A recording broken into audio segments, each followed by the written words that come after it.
அஸ்ஸலாமு அலைக்கும் வரஹ்மத்துல்லாஹி வபரகாத்துஹு. இந்த உலகத்தில் வரலாற்று ரீதியாக வெற்றி கொண்ட எந்த ஒரு மனிதனும் ஈஸியாக அந்த வெற்றியை அடைந்தது கிடையாது. அவர்கள் வாழ்க்கையில் எதையெல்லாம் இழக்க வேண்டுமோ அத்தனையும் அவர்கள் இழந்தார்கள். எப்படியெல்லாம் அவமானப்படுத்தப்பட வேண்டுமோ, எப்படியெல்லாம் துன்பப்படுத்தப்பட வேண்டுமோ அனைத்தையும் சகித்ததற்கு பின்பு அதில் உறுதியாக இருந்ததனுடைய விளைவுதான் அவர்கள் வாழ்க்கையில் வெற்றி கண்டு பிற்காலத்தில் பேசப்படக்கூடிய உன்னதமான தலைவர்களாக இருந்தார்கள். அந்த வழியில் நபிகள் நாயகம் ஸல்லல்லாஹு அலைஹி வஸல்லம் அவர்கள் வாழ்க்கையில் நடந்த ஒரு சின்ன ஒரு துளி. நபித்தோழர் முதிரிக் இப்னு முரீப் அவர்கள் தன்னுடைய தந்தையின் வாயிலாக அவர்களுடைய தந்தையின் வாயிலாக இந்த ஹதீஸ் அறிவிப்பாங்க. இந்த ஹதீஸை இமாம் புகாரி அவர்கள் தங்களுடைய தாரீக் என்ற கிதாபிலையும், இமாம் தபுரானி அவர்கள் தங்களுடைய குபரா என அவுசத்துல் கபீர் என்ற கிதாபிலையும் இந்த ஹதீஸை பதிவு செய்வாங்க. இதே ஹதீஸு சில மாற்றங்களோட இமாம் முஸ்னத் இமாம் அஹ்மத் அவர்களும் இந்த ஹதீஸை பதிவு செய்வாங்க. இன்னும் இப்னு ஹிப்பான் அவர்களும் இந்த ஹதீஸை பதிவு செய்வாங்க. அறியாமை காலத்தினுடைய அந்த காலகட்டங்களில் மக்காவினுடைய கடை வீதிகளில் நபிகள் நாயகம் ஸல்லல்லாஹு அலைஹி வஸல்லம் அவர்கள் மக்களை பார்த்து இவ்வாறு சொல்லுவாங்க.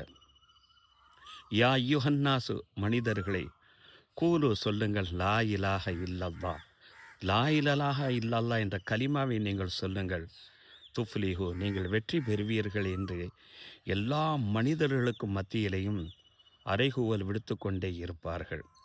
அதை கேட்கக்கூடிய நபர்கள் கேட்டுவிட்டு செல்லக்கூடிய நபர்களும் இருப்பார்கள். மின்னுகும் அவர்களில் மன் தஃபல வஜ்ஹஹு, முகத்தில் காரி உமிழக்கூடிய நபர்களும் உண்டு.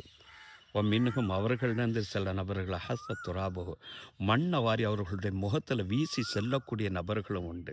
சில நபர்கள் கற்களை எடுத்து வீசக்கூடிய நபர்களும் உண்டு. இது நண்பகல் வரை தொடர்ந்து கொண்டே இருக்கும்.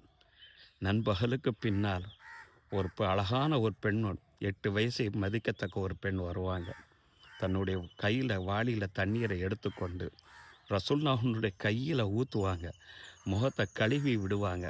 அந்த நேரத்தில் நபி ஸல்லல்லாஹு அலைஹி வஸல்லம் அவர்கள் தன் மகளை பார்த்து கேட்பாங்க, உன் தந்தை உன் கண் முன்னால் தோல்வி அடைவதை நீ பார்க்குறாயா?